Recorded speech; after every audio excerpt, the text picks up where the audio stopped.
Alors, vous vous rappelez l'autre jour, je vous ai parlé de tout revient en Christ, cette prédication-là. Tout revient en Christ, ça veut dire que Christ est celui qui ressuscite les morts, amen, mais qui ressuscite aussi les appels qui sont en nous, les projets qui sont morts que l'ennemi a réussi à tuer. Quand on dit Talita Kumi, lève-toi, ça ressuscite. Amen. Quand on reçoit Jésus dans nos vies, tout ce que le diable a tué reprend vie.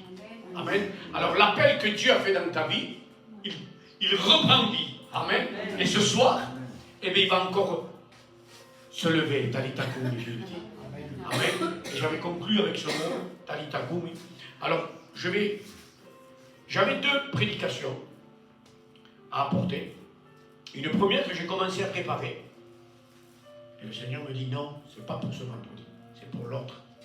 Et il m'a donné, sans que je le sache, la suite de donc tout revient en Christ. Et là, mon nouveau titre, c'est le chiffre 7, capacité divine.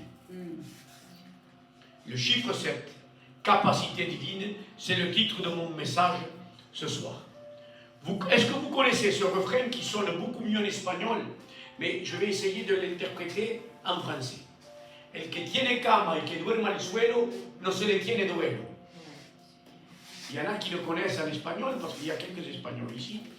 Et je vais essayer de l'interpréter en français. Celui qui en lit et qui dort par terre, il n'y a pas à avoir de chagrin pour lui. Alors, ça veut dire tout simplement, celui qui est riche et qui vit dans la misère, c'est parce qu'il le veut bien.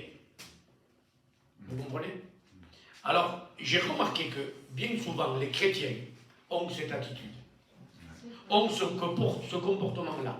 Ils ont tout, mais ils ne se prennent rien.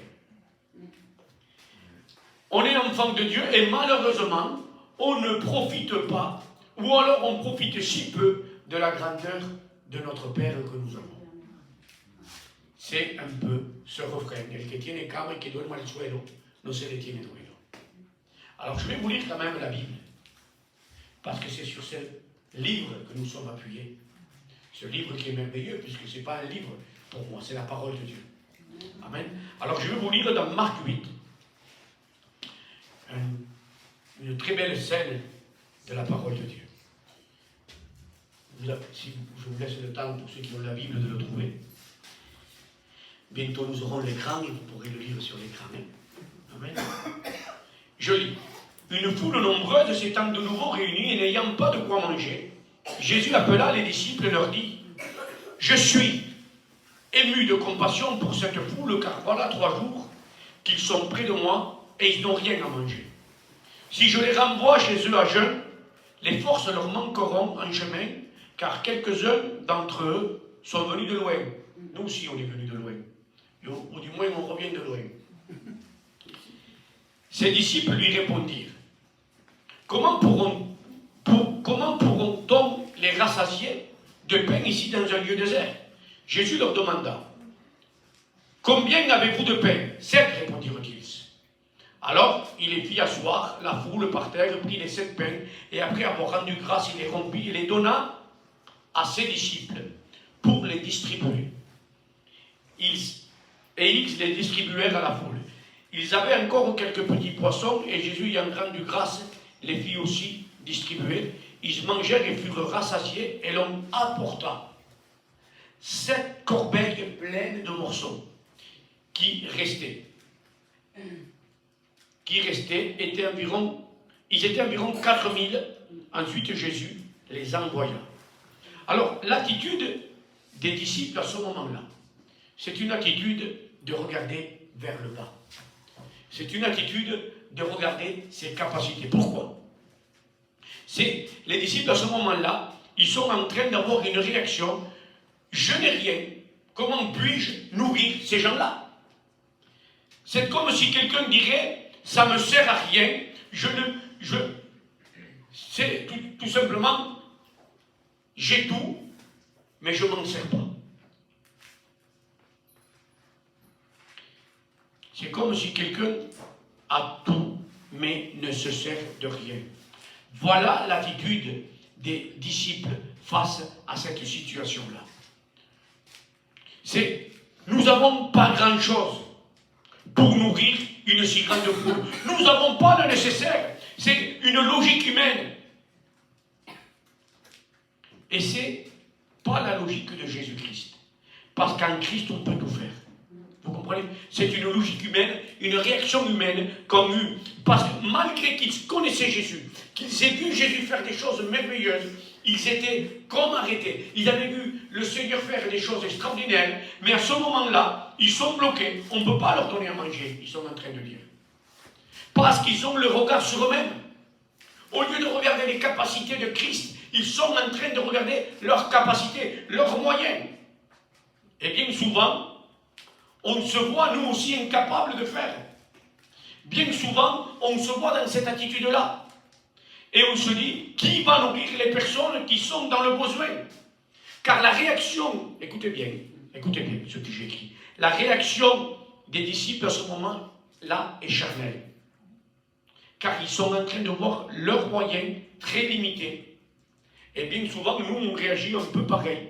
Nous regardons plus nos moyens que les capacités que nous avons. Et en plus, ils se trouvent dans un endroit terrible parce qu'ils sont en train de se trouver dans le désert. Et dans le désert, il fait sec. Et bien souvent, les chrétiens aujourd'hui sont secs et ils sont tellement secs qu'ils se disent comment je vais faire moi pour nourrir cela? Et c'est en même temps une logique humaine. On a 7 pains. Comment nourrir 4000 personnes? Ils sont à ce moment-là terre à terre. Ils sont humains. Ils ont une logique qu'on pourrait presque dire normale. Mais quand on connaît le Christ, et eux-mêmes le connaissaient, puisque quelque temps avant, ils venaient de nourrir 5000 hommes. Mais ils avaient oublié cette attitude de Jésus-Christ, et ils se regardaient eux-mêmes encore une fois, comment on va faire renvoyer? Alors, j'ai rien, ils se disent, et peut-être que c'est ce qu'on se dit aussi, nous, j'ai rien, et comment donner aux autres? Alors cette attitude m'a fait penser aussi à une histoire de la Bible, la veuve de Sarepta. Vous connaissez? Cette veuve, Dieu envoie Élie pour qu'elle soit nourrie. Pour qu'Élie soit nourri par elle. Et cette veuve arrive devant Élie. Élie arrive devant, pardon, oh là, aujourd'hui je bug. Élie arrive devant cette veuve et il lui dit tout simplement, donne-moi un gâteau, fais-moi manger. Et la veuve lui dit, mais je n'ai rien. Comment je vais te donner? Je n'ai rien. Je suis en train de ramasser, écoutez bien cette parole. Je suis en train de ramasser 2 morceaux de bois. Et après, je vais mourir. Vous savez qu'est-ce que ça représente, ces 2 morceaux de bois? Ça représente la croix. Ça représente la croix. Je vais ramasser ces 2 morceaux de bois et je vais mourir. Mais quand on vient à la croix, ce n'est pas la mort qui nous attend, c'est la vie. Amen. Vous comprenez? Mais en même temps, Élie représentait ce jour-là Jésus lui-même. Il représentait Jésus lui-même. Et Jésus est en train de nous dire à nous, cherche premièrement le royaume des cieux et sa justice, et le reste te sera accordé par-dessus tout. Amen. Vous comprenez ça? Eh bien, cette veuve et les disciples ont plus ou moins la même attitude. Les disciples se voyaient incapables de nourrir 4000 hommes, ou peut-être qu'ils étaient 5 ou 8 000 personnes. Ils se voyaient incapables de le faire. Cette veuve se voyait aussi incapable de nourrir Élie. Pourtant, quand Jésus, Dieu t'envoie à faire quelque chose, ce n'est plus toi qui le fais, c'est lui en toi. Amen. Mais la question de Jésus, ce jour-là, vous savez qu'est-ce que c'était aux disciples? Écoutez bien. Combien avez-vous de pain? Combien avez-vous de pain? Et les disciples ont répondu, tout le monde savait compter jusqu'à 7. Ils ont dit, on a 5 pains. Alors c'est la même question que le Seigneur est en train de nous poser aujourd'hui. Combien as-tu de pain? Combien as-tu de pain aujourd'hui dans ta vie? Je vais vous raconter un petit témoignage qu'on m'a raconté il n'y a pas très longtemps. Un garçon c'est un chrétien, mais c'est un chrétien qui a relâché, qui n'est pas bien en ce moment, il est à plat, on va dire. Et il était dans un endroit, peut-être même un endroit pas très recommandable pour un chrétien. Et il a rencontré quelqu'un avec qui il discutait. Vous savez de quoi il a discuté? il a discuté de Jésus. Il a témoigné à cette personne. Malgré son état critique, presque son état, il était à plat, au fond du trou. Il a discuté de Jésus avec cette personne et cette personne a dit, je veux aller à l'église. Une autre personne, je vais vous raconter, elle était vraiment dans une situation spirituelle au plus bas, elle se sentait elle-même. Elle va chez le docteur, il y a une personne qui arrive chez le docteur, une femme désemparée, en dépression qui arrive, et lui témoigne de Jésus. La chrétienne témoigne de Jésus à l'autre personne alors qu'elle-même se sentait pire que l'autre. Elle le revoit 10 ans après. Et ils se reconnaissent dans une église. Cette chrétienne qui avait témoigné reconnaît l'autre. Ils se reconnaissent les deux. Et ils s'embrassent, ils se disent bonjour. Il dit, mais je suis chrétienne depuis 10 ans et mon mari est pasteur maintenant. Alléluia. Voilà la gloire. Vous comprenez? Parce que vous savez pourquoi? Parce que même si tu es au plus bas, tu restes fils de Dieu. Amen. Parce que c'est lui qui t'a payé un jour. Même quand tu es aplati, même quand tu n'en peux plus, que tu ne sais plus comment t'en sortir, tu restes fils de Dieu. L'exemple que je vous donne est très simple. Quand ton fils va mal, quand ton fils est au fond du trou, qu'est-ce que tu fais? Il reste ton fils quand même. Il reste ton fils quand même, et même à la limite, tu as encore plus d'attention pour lui. Parce que tu sais qu'il est malade, et tu sais qu'il a besoin d'aide. Alors tu vas l'aider encore plus à celui-là. Vous êtes d'accord avec ça? Alors le chiffre 7 égale, vous savez quoi? Les possibilités de Dieu en toi. Amen. Ce n'est plus tes possibilités en toi, mais c'est les possibilités de Dieu en toi. Et tu sais pourquoi? Parce que chacun de vous ici, vous avez été un jour sauvé par Christ. Même si on se trouve au plus ras des pâquerettes. Tu as été aussi un jour pardonné.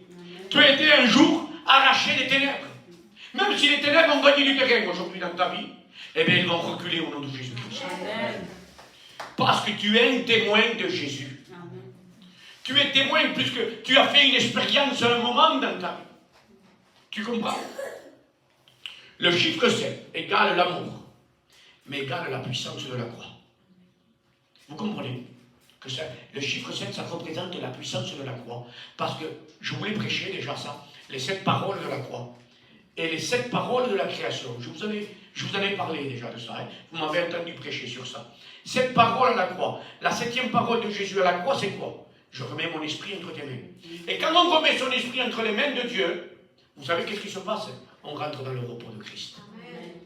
Les 2 paroles sont une correspondance. Tu remets ton esprit à Jésus, tu remets ta vie à Dieu, tu rentres dans le repos comme le 7e jour de la création. Il est rentré aussi dans le repos. Dites Amen, s'il vous plaît. Et c'est de cette manière, mes amis, qu'on doit nourrir les gens autour de nous. Vous savez comment on doit les nourrir? En les invitant à rentrer dans le repos de Christ. Ça veut dire quoi? En leur présentant la croix, en leur présentant l'amour que Jésus a eu pour eux. Même si tu es au plus ras des pâquerettes, mon ami, si tu présentes la croix, ce n'est pas toi qui feras l'effet, c'est la croix de Jésus-Christ. Alléluia. Et ce qui est merveilleux, c'est que il y a quelque chose qui m'a touché. C'est qu'il y avait 7 morceaux de pain. D'accord? Et qu'il ramène, écoutez bien, 7 corbeilles pleines. 7 paniers pleins. Vous savez qu'est-ce que c'est ça? C'est que l'amour de Jésus est inépuisable. Il ne peut jamais se gaspiller. Tu comprends? L'amour de Jésus. Toi, tu crois que tu as 7 pains. Oui, c'est vrai que tu as 7 pains. C'est la vérité. Mais en vérité, l'amour de Jésus est inépuisable. Avec tes 7 pains, tu nourris 4000 hommes. Parce que c'est pour toi. C'est les capacités de Christ en toi. Et il en restera toujours. Ne vous inquiétez pas. Parce que le panier de Jésus ne s'épuise pas. Amen. Et cela, ce sont tout simplement les capacités que Dieu met en toi. Ce sont les capacités de Jésus en toi. Et ça, j'aimerais vraiment que vous le compreniez. Parce que tu as reçu de la part du Seigneur de le connaître un jour. Tu n'as pas reçu de le connaître pour rien. Tu as reçu de le connaître parce qu'il veut aussi se servir de toi. Jésus a fait le miracle. Vous êtes d'accord avec moi? Il a fait le miracle. Mais qui c'est qui a distribué? c'est les disciples. Ce n'est pas Jésus qui a distribué. Jésus, lui, fait le miracle, mais toi, tu es appelé à distribuer. Amen. Jésus fait le miracle de la conversion. Jésus fait le miracle du changement de ta vie. Jésus libère ta vie. Mais toi, tu es appelé à distribuer. Amen. Les disciples ont été commandés par Jésus à les distribuer. Alors aujourd'hui, vous savez, ce mandat, je le répète encore une fois, il est pour toi. Le mandat que tu as, toi qui connais, et qui si tu ne le fais pas, tu seras jugé plus sévèrement. Nous aurons des comptes à rendre de ce qu'on fait, de ce qu'on ne fait pas. Pas de ce qu'on fait. Parce que si on fait qu'on a fait une erreur, c'est pas grave, le sang de Jésus nous pardonne. Mais si on ne fait pas, on aura des comptes à rendre. C'est pour ça que je vous envoie, encore une fois, allez témoigner, parler de Jésus, allez apporter ce que vous devez amener. Amen. On va continuer avec une autre lecture. Ça sera mon deuxième point, Marc 8, verset 10, c'est la suite, mais je vais le prendre à la correspondance qui est à Matthieu 12, 38. On ira sur Matthieu 12, 38 parce que c'est un peu plus complet. Voilà, oui. Alors, quelques-uns des scribes et des pharisiens prirent la parole et dirent, Maître, nous voudrions te voir faire un miracle. Il répondit, une génération méchante et adultère demande un miracle. Écoutez bien, hein. Il ne lui sera donné d'autre miracle que celui du prophète Jonas. Car de même que Jonas fut 3 jours et 3 nuits dans le ventre d'un grand poisson, de même le Fils de l'homme sera 3 jours et 3 nuits dans le sein de la terre. Les hommes de Ninive se lèveront au jour du jugement avec cette génération et la condamneront parce qu'ils se repentirent à la prédication de Jonas. Et voici, il y a ici plus que Jonas. Amen. Les pharisiens sont en train de demander un miracle. On pourrait dire, on pourrait croire presque que c'est une bonne chose que les pharisiens sont en train de faire. Mais le Seigneur les renvoie. Il fait comme une forme de rejet, mais ce n'est pas un vrai rejet, c'est juste un renvoi. Car leur intention, en réalité, elle n'était pas bonne. Mais le Seigneur connaît le cœur. Vous comprenez? Il les renvoie, vous savez où? Donc à la prophétie de la parole de Jonas. Car ce n'est pas par des signes ou des miracles, écoutez bien ce que je veux vous dire, que les gens se convertissent. Ce n'est pas parce que tu vois un miracle, un paralytique marcher. Ce n'est pas parce que tu vois un mort ressusciter que ta vie va changer. Ce n'est pas ça qui va changer ta vie. Jonas représente, vous savez quoi? La croix et la résurrection de Jésus. Il les renvoie où? Il les renvoie à Jonas. Parce que Jonas représente Jésus-Christ. Il représente Jésus-Christ ressuscité. Vous comprenez? Alors ce n'est pas vers un miracle qu'on doit s'appuyer. C'est vers ce que Jésus a fait pour chacun de nous, en ressuscitant pour nous donner sa gloire. Vous comprenez ça ou non? Vous comprenez? Mais l'enseignement de Jésus pour les pharisiens va encore plus loin. Il est en train de leur dire, vous vivez dans la désobéissance. Vous savez pourquoi? Parce que vous avez refusé l'appel de Dieu. Jonas a refusé l'appel de Dieu. Alors il les renvoie à Jonas, parce que Jonas est parti loin de la face de Dieu. Jonas est parti du projet de Dieu pour sa vie. Alors il est en train de dire aux pharisiens, il les met devant leur fait accompli, qu'ils ne reconnaissent pas Jésus comme leur sauveur. Si vous ne reconnaissez pas Jésus, il est en train de leur dire, si vous ne reconnaissez pas le sauveur, Christ dans votre vie, vous sortez du projet de Dieu. C'est pour ça qu'il les envoie à Jonas. Parce que Jonas a eu cette attitude de rejet du projet de Dieu. Nous lisons Jonas 1. Nous lisons, je vais lire 3 versets de Jonas. Pour ne pas vous lire tout, je vais juste vous lire 3 versets. Donc Jonas 1, je lis. La parole de l'Éternel fut adressée à Jonas, fils d'Amittai, en ces mots. Lève-toi, va à Ninive, la grande ville, et crie contre elle, car sa méchanceté est montée jusqu'à moi. Et Jonas, écoutez bien, se leva pour s'enfuir à Tarsis. Loin de la face de l'Éternel, il descendit à Jaffo, il trouva un navire qui alla à Tarsis. Il paya le prix du transport et s'embarqua pour aller avec les passagers à Tarsis, loin de la face de l'Éternel. Je vous lis maintenant chapitre 2. L'Éternel fit venir un grand poisson pour engloutir Jonas, et Jonas fut dans le ventre du poisson 3 jours et 3 nuits. Jonas dans le ventre du poisson, écoutez bien, ça c'est important, pria l'Éternel son Dieu. Je vous lis maintenant 3. La parole de l'Éternel fut adressée à Jonas une seconde fois en ces mots: lève-toi, va à Ninive, la grande ville, et proclame-y la publication que je t'ordonne. Et Jonas se leva. Vous vous rappelez que ça veut dire se lever? Ça veut dire ressusciter. Ça veut dire ressusciter. Jonas a ressuscité. Jonas talita komi. Lève-toi, va à Ninive. Et Jonas se leva et alla à Ninive selon la parole de l'Éternel. Alors, nous voyons ici 3 étapes de Jonas. Jonas désobéit. Ok? Jonas se repent de son attitude. Et Jonas se remet en action. Et donc, Jonas est rétabli. 3 choses très importantes à savoir. Parce que Jésus donc renvoie les pharisiens vers Jonas. Jonas a désobéi à la voix et à l'appel du Seigneur. Vous êtes d'accord? Le Seigneur l'a appelé à quoi? À être un témoin. Le Seigneur l'a appelé à arracher les gens de Ninive, de la malédiction, les arracher du péché. Et Jonas, qu'est-ce qu'il fait? Qu'est-ce qu'il fait? Il s'enfuit. Il fuit loin de la face de l'Éternel. Et le Seigneur est en train de rappeler ces choses aux pharisiens. Mais aujourd'hui, les pharisiens, je vous l'ai déjà dit, ils ne sont pas là. Vous n'avez pas des robes de pharisiens ici. D'accord? À qui donc il s'adresse? Il s'adresse à chacun d'eux. Il s'adresse à chacun d'eux. Ce même message que Jésus a dit aux pharisiens, c'est le message de l'Église pour aujourd'hui. Il nous renvoie où? Il nous renvoie à regarder Jonas et à méditer Jonas. Quelle est l'attitude de l'Église aujourd'hui face à l'appel de Dieu? Comment est l'Église face à l'appel de Dieu? Nous sommes conscients que Jonas volontairement est désobéi à Dieu. Qui le mène à quoi? C'est pour ceux qui connaissent, à une tempête terrible. À une tempête terrible dans sa vie. Et je dirais même une tempête dangereuse. Une tempête terrible qui donne accès au diable. Parce que bien souvent, par notre désobéissance, écoutez bien, ça crée une tempête dans nos vies.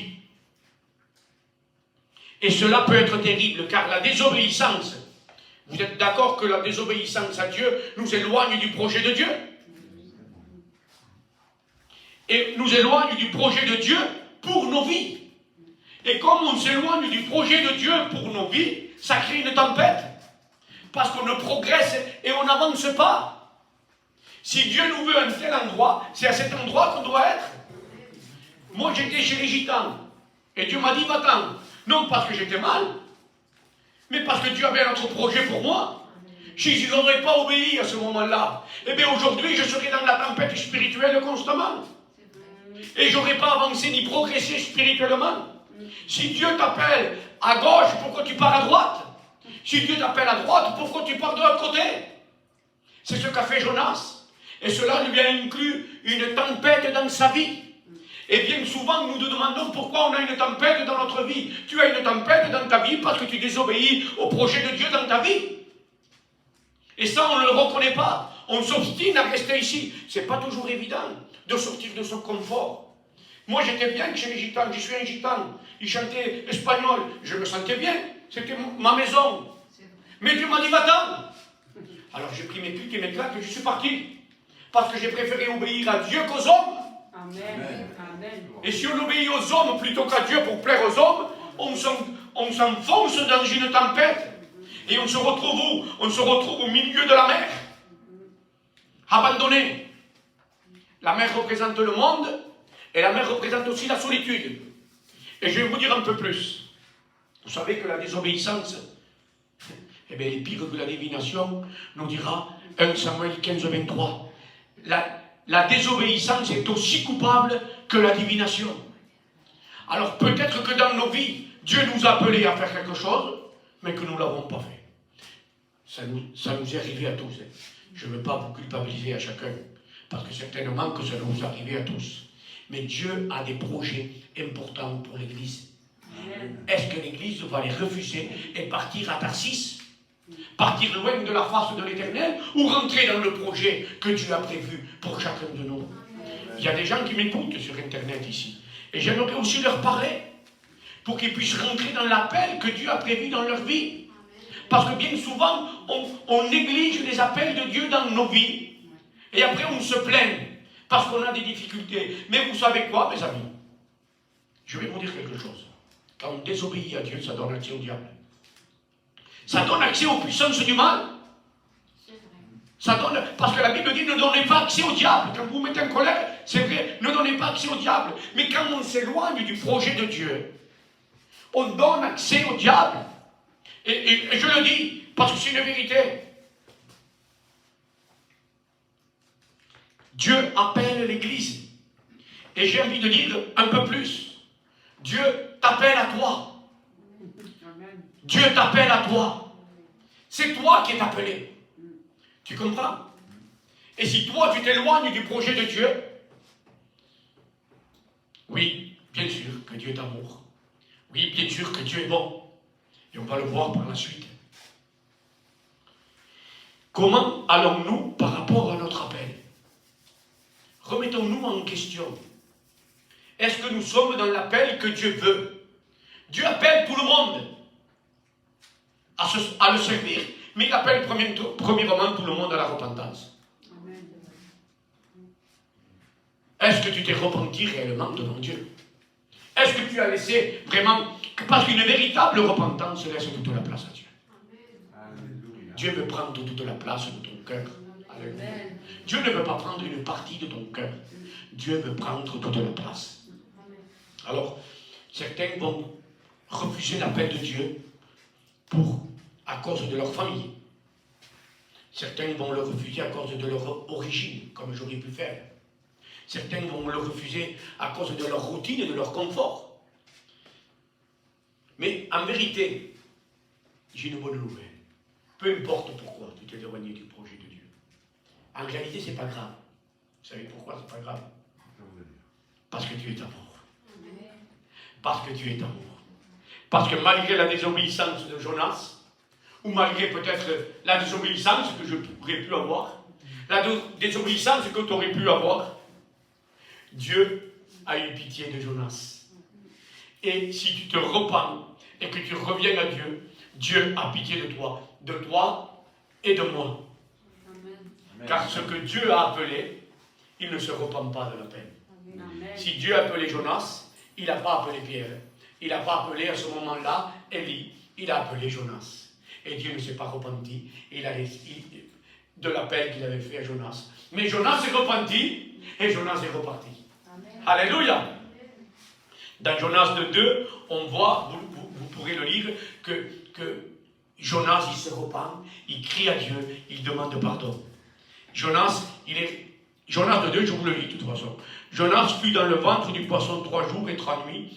Jonas, dans le ventre du poisson, pria à l'Éternel son Dieu. Vous pourrez lire la suite si vous voulez à votre maison, hein? Ce serait bien.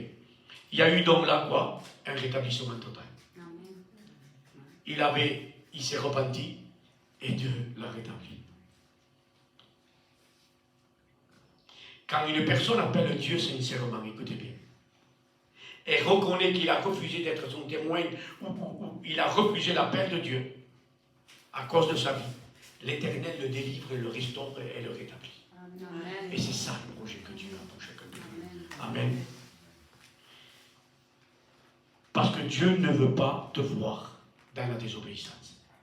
Dieu veut nous voir dans l'obéissance. Alors qu'est-ce qu'il fait? Il nous tend la main. Il nous tend la main.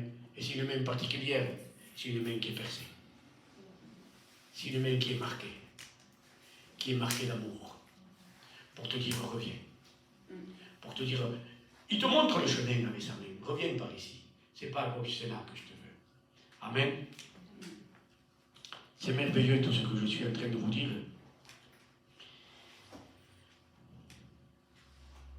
Les pharisiens, Jésus reprend les pharisiens en leur montrant l'histoire de Jonas.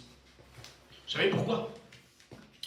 Parce qu'aussi, Jonas était frappé d'aveuglement.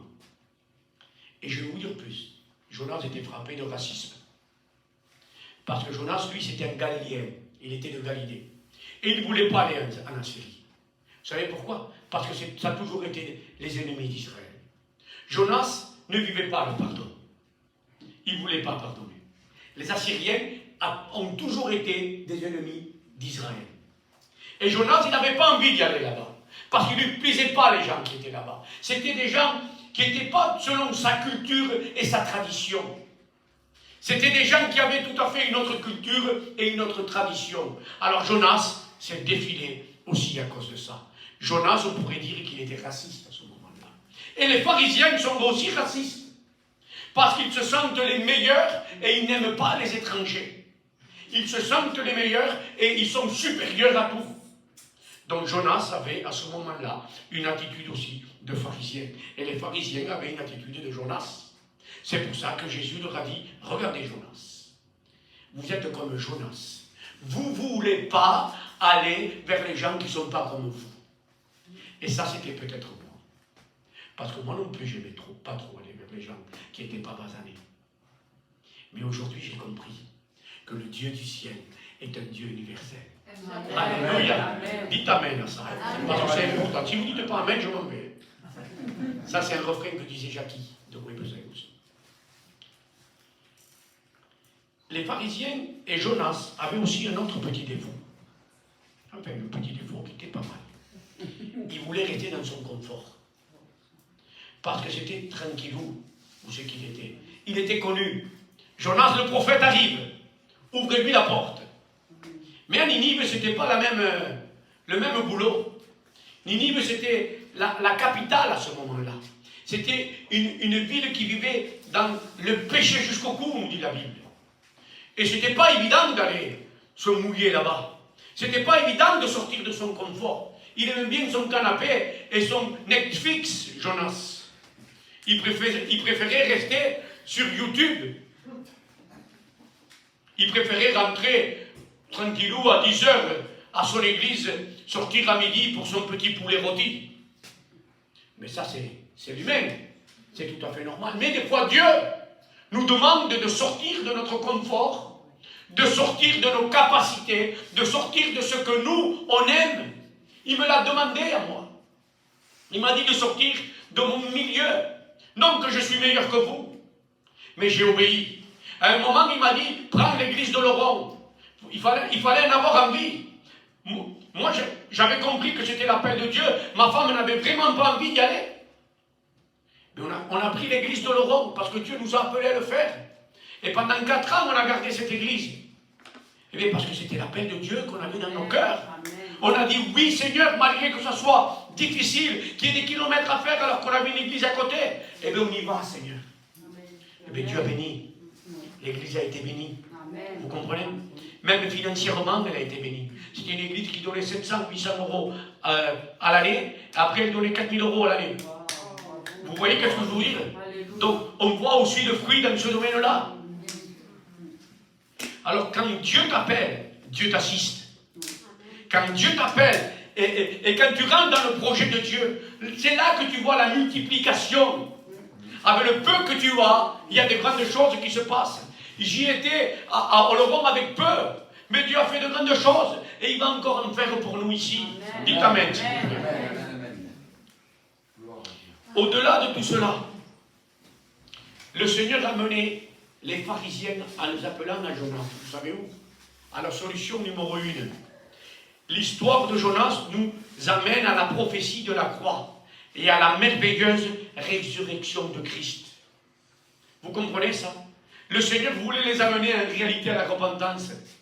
Regardez Jonas et vous allez me voir. C'est ce que je vais vivre aussi. Je vais ressusciter le 3e jour. Il était en train de leur dire, vous allez voir la croix, je vais ressusciter. Il est en train de les amener, en fait, à la véritable repentance. Vous comprenez ça? Et c'est là que le Seigneur veut amener l'Église aujourd'hui. Il veut l'amener, vous savez à quoi? À qu'on sache que Jésus est ressuscité et qu'il est toujours à côté de nous. Amen. Et qu'il ne nous délaissera pas. Qu'il nous donnera les capacités de faire ce qui est impossible que nous fassions. Mais il est en train aussi de leur dire, Jésus est en train de dire, Jonas a désobéi, écoutez bien, il s'est repenti et il a été rétabli. Mais il est en train de leur dire, et vous, messieurs les pharisiens, est-ce que vous allez vous repentir? Est-ce que vous allez... Parce que si on ne passe pas par la repentance, il n'y a pas de rétablissement. Il les met aussi devant ce fait-là. Parce que le seul moyen aussi pour ces religieux, c'était la croix. Mais pour venir à la croix, il faut avoir de l'humilité. Parce que quand on se place devant la croix, on a tort. Et ce n'est pas évident, quand on est orgueilleux, de reconnaître qu'on a tort et qu'on a pu se tromper. Mais quand on est devant cet homme ensanglanté, à cause de nos péchés, on se dit, j'ai tort, c'est moi qui ai commis le mal. Mais les religieux ont de l'orgueil et ne veulent pas se soumettre et accepter d'avoir tort. C'est ça le problème. Qu'on ne soit pas comme ça, s'il vous plaît. Qu'on puisse reconnaître nos torts et nos erreurs, parce que ce sera des victoires qu'on prend à ce moment-là. Amen. Parce que la croix a la capacité d'effacer nos péchés, mais là aussi la capacité d'effacer notre passé. C'est ça qui est bon. Par le sang de Jésus, les péchés sont purifiés, mais notre passé est annulé. Et on repart sur une nouvelle base. Parce que toutes choses deviennent nouvelles en Jésus-Christ. Dites Amen, s'il vous plaît. Alors je vais conclure. Je vais conclure en vous disant que le chiffre 7, pendant la distribution des pains, nous montre ici quelque chose de merveilleux. C'est que chacun de nous, nous avons un témoignage à apporter. Et si tu crois que tu n'as pas les capacités, eh bien Jésus peut te les donner aujourd'hui. Amen. Amen. Et j'ai une question. Voulez-vous être des témoins qui distribuent le pain? Amen. Voulez-vous aujourd'hui être ces disciples qui se lèvent et qui ressuscitent? Voulez-vous être de ceux qui talitakoum, je te prends et je te lève pour que tu puisses marcher? Voulez-vous être de cela? Alors j'ai envie de vous dire, allons distribuer. Allons distribuer. Levons-nous. Tant que c'est pain, mais ça suffit, ne t'inquiète pas. Parce que c'est lui qui fait le miracle, c'est pas toi. C'est lui qui multiplie. Tu n'as juste qu'à distribuer. Distribuer comment? Avec de l'amour. Distribuer comment? En aimant les gens. Distribuer comment? En disant tout simplement à quelqu'un, je te bénis. En disant à quelqu'un, je te pardonne malgré que tu me fasses du mal. Comme elle a fait la petite. Voilà comment on va distribuer le véritable évangile. Vous comprenez ça?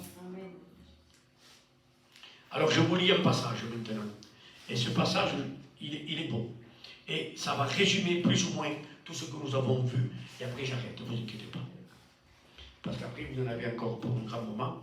Je vous lis Romains 8, 31 à 39. Écoutez bien. Que dirons-nous donc à l'égard de ces choses? Si Dieu est pour nous, qui sera contre nous? Lui qui n'a point épargné son propre fils, mais qui l'a livré pour nous tous, comment ne nous donnera-t-il pas aussi toutes choses avec lui? C'est avec lui qu'on a tout. Qui accusera les élus de Dieu? C'est Dieu qui justifie. Qui les condamnera? Christ est mort, bien plus, il est ressuscité. Il est à la droite de Dieu, écoutez bien. Et il intercède pour nous. Je continue. Qui nous séparera de l'amour de Christ?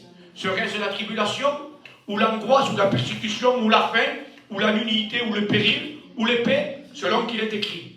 C'est à cause de toi qu'on nous met à mort tous les jours, qu'on nous regarde comme des brebis destinées à la boucherie. Mais dans toutes ces choses, écoutez bien, nous sommes plus que vainqueurs par celui qui nous a aimés. C'est comme ça, c'est ce que nous sommes. Car j'ai l'assurance que ni la mort, ni la vie, ni les anges, ni les dominations, ni les choses présentes, ni les choses à venir, ni la puissance, ni la hauteur, ni la profondeur, ni aucune autre créature ne pourra nous séparer de l'amour de Dieu manifesté en Jésus-Christ, notre Seigneur. Amen. Voilà qui est l'Église de Dieu. Retenez ce passage, vous le connaissez tous. C'est Romains 8, 31 à 39. La Titite me l'a envoyé il n'y a pas longtemps. Amen. Alors, nous sommes vainqueurs et plus que vainqueur. Si seulement on s'appuie sur Jésus-Christ. Si seulement on s'appuie sur lui, nous avons les capacités de distribuer le pain. Pas n'importe quel pain, le pain de la vie. Amen. Que Dieu soit béni, on prie ensemble.